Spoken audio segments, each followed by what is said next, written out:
habíamos señalado, Eclesiastés pertenece a ese bloque de libros que en el mundo judío se conocían como libros sapienciales, libros de sabiduría. Y desde luego, dentro de la literatura del libro de Eclesiastés, vamos a ver precisamente al autor del libro haciendo una serie de planteamientos que tienen como propósito educar a la audiencia a vivir una mejor vida, a vivir una vida placentera, a vivir una vida de bien, a vivir una vida de gozo, pero desde luego con la consabida expresión de que a fin de cuentas todo es vanidad. Ahora bien, es importante que entendamos algo del libro de Eclesiastés, como de algunos libros del Antiguo Testamento. Hay libros en el Antiguo Testamento que no se hicieron para establecer reglas doctrinales. Eso es sumamente importante. No se crearon para crear posiciones de doctrina. Simplemente los autores los presentaron como parte de su experiencia de vida cotidiana y de reflexión sobre la vida cotidiana.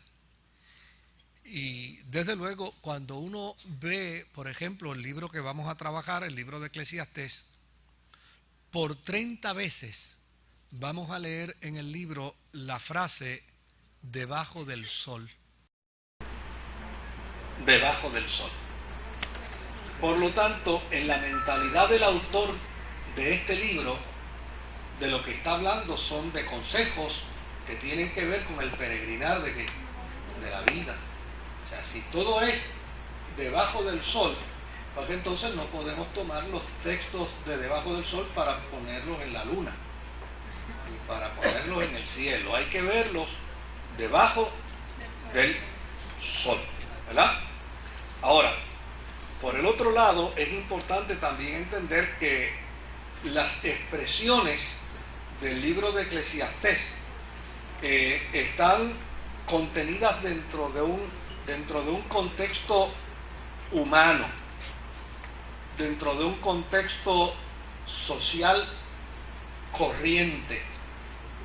Aquí no hay pretensiones de revelación, o sea, aquí no hay a un autor diciendo si fue en el cuerpo, si fue en el espíritu, yo no lo sé. Aquí no hay un autor diciendo y me dijeron sube acá. Aquí no hay un autor diciendo estando yo junto al río de Quebar tuve tal visión. No, aquí simplemente hay un autor que dice estoy mirando la conducta de los hombres debajo del sol y como resultado de la conducta de los hombres debajo del sol yo llego a tales conclusiones. Y eso yo creo que es sumamente importante porque a veces hacemos en el mundo teológico, ¿no? A veces hay una palabra en griego que se llama eisegesis. Y eisegesis es lo contrario de exégesis, ¿verdad?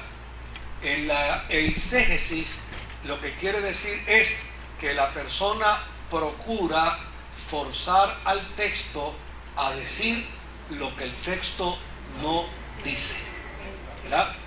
Y nos topamos con cantidad de gente que todos los días andan diciendo cosas que fuerzan al texto. Y uno dice, ven acá, pero si es que el texto no quiere decir eso. Pero hay que forzar al texto. Yo tuve un profesor en el seminario evangélico, el doctor Wayne Eaton, ya fallecido, que decía que había gente que sacaba los textos de contextos para tener su pretexto, ¿verdad? Y nos topamos con esa realidad. Cuando uno va a la Sagrada Escritura, uno tiene que ir con el temor reverente de que es la palabra de Dios. Es la palabra de Dios que va a hablar a nuestro corazón. pero va a hablar a nuestro corazón tal y como fue inspirada, tal y como fue presentada. No va a hablar a nuestro corazón al capricho del que nos las quiere volver a leer. Va a hablar a nuestro corazón como está presentada. Y desde luego, cuando vemos el libro de Eclesiastés, descubrimos que el libro de Eclesiastés es para el aquí, es para el ahora, no es para el más allá. Hay que verlo dentro de esa realidad. ¿Que puede presentarnos verdades extraordinarias del reino? Claro que sí. ¿Que puede presentarnos planteamientos de profunda relevancia para nuestra vida espiritual? Claro que sí. Pero tenemos que verlo dentro del propósito para lo cual fue escrito.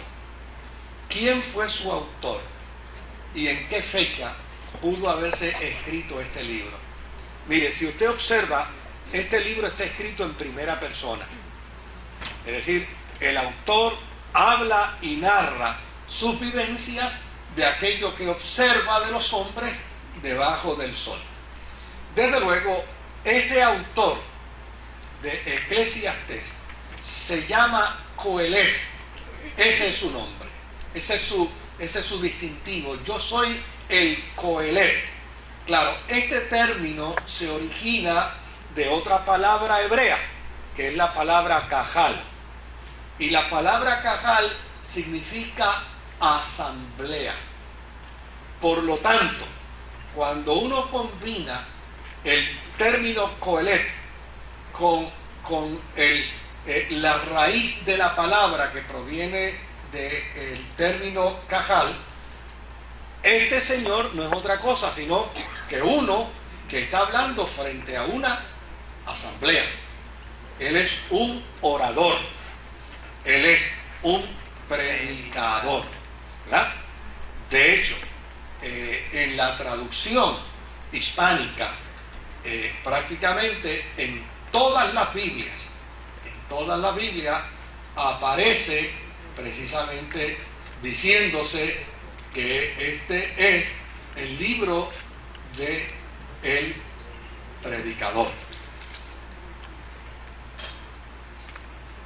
A excepción, obviamente, de algunas Biblias, como la Biblia de Jerusalén, que en la Biblia de Jerusalén dice, vanidades de vanidades, dice Coelet, así directamente como está en el hebreo. Vanidad de vanidades, dice Coelet. Ahora, ¿qué significa Coelet? Coelet significa predicador, el hombre de la asamblea, el hombre de la asamblea. Ahora, tradicionalmente, escuche, tradicionalmente se dice que Salomón fue el autor. Ok, pero hay un problema, y es que su nombre no aparece en todo el documento. O sea, ok, ahí dice el hijo de David, pero el hijo de David es un término que se le daba a cualquier rey que probara que venía de la descendencia davídica. Un ejemplo, Jesús, que se le llamó hijo de David como resultado de que se probaba su descendencia de David. Pero eso no implica que sea hijo literal o directamente de David, sino que era un término, un título que se utilizaba para distinguir. Obviamente, Israel había afirmado dentro de su teología que el cetro de David era eternamente y para siempre. Y desde luego, el cetro de David es eternamente y para siempre porque se cumplió en la persona de Jesucristo. Pero ahora mismo el que gobierna, el primer ministro de Israel, no tiene nada que ver con David. Ya es algo totalmente, y qué bueno que es así, porque entonces esto afirma que Jesucristo es el cumplimiento de la teología antigua de Israel, que el cetro de David era eternamente y para siempre. Así que el que se diga que es hijo de David, pues esa es una expresión que se utilizaba para cualquier rey que pudiera probar que venía de la descendencia davídica. De hecho, la razón por la que Herodes es un ridículo en la historia de Israel como rey es porque nunca pudo probar ni siquiera que era judío. Por eso mandó a quemar la biblioteca, porque no podía probar ni siquiera que era judío, era un mestizo, era una mezcla.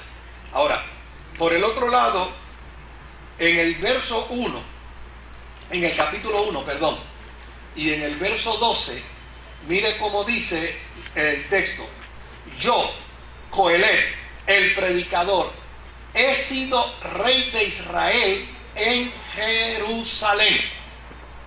Ahora, si este predicador dice que ha sido rey de Israel en Jerusalén, entonces no pudo ser Salomón, porque de ser Salomón tendría que decir soy rey, porque Salomón murió como rey.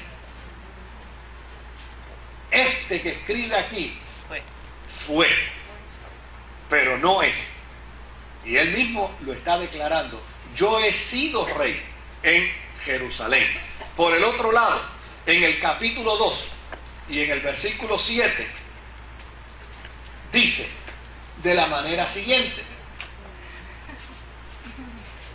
dice, tuve siervos y esclavas, poseí servidumbre, así como ganados, vacas y ovejas, en mayor cantidad que ninguno de mis predecesores en Jerusalén. Pues no pudo haber sido Salomón tampoco, por una sencilla razón. Porque el reino se dividió.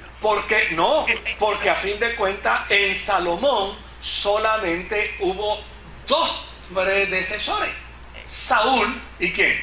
Y su padre David. Y desde luego el rey representa ¿a quién? Representa la era davídica, y por lo tanto su predecesor era uno solo, y este está diciendo que tuvo mucho más que los otros reyes que ya habían pasado por Jerusalén. Por lo tanto, esto lleva a uno a pensar que ese concepto tradicional, ¿verdad?, eso que se plantea tradicionalmente, de que Salomón pudo haber sido el autor de Eclesiastés, bueno, yo no tengo ningún problema en que si estoy predicando decir Salomón, porque a fin de cuentas a mí me encanta la teología pentecostal en ese sentido. Los pentecostales dicen que solamente hay un solo autor, el Espíritu Santo. Los demás son alcahuetes que escribieron lo que el Espíritu Santo les ordenó que escribieran.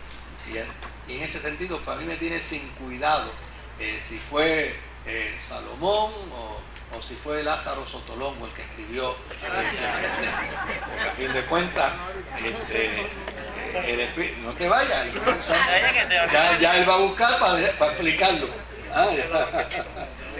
Dávila no puso la mesita, ¿verdad? Ahora,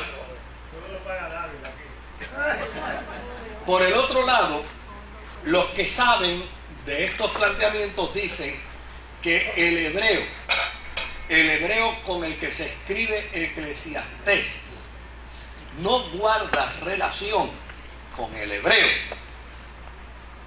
del tiempo de Salomón. Usted sabe que con el transcurrir del tiempo los idiomas sufren cambios y la forma de comunicarse sufre cambios y los lenguajes sufren cambios. 25 años atrás, el que saludara aquí a una persona como ahora los muchachos se saludan, eso era suficiente para que estuviera la muerte en Puerto Rico mucho más abundante de lo que es ahora. Ahora se saludan con unas expresiones que dice, Dios mío, probando de cosas que el tiempo hace que se cambie, ¿qué? Se cambien los estilos de la gente comunicarse.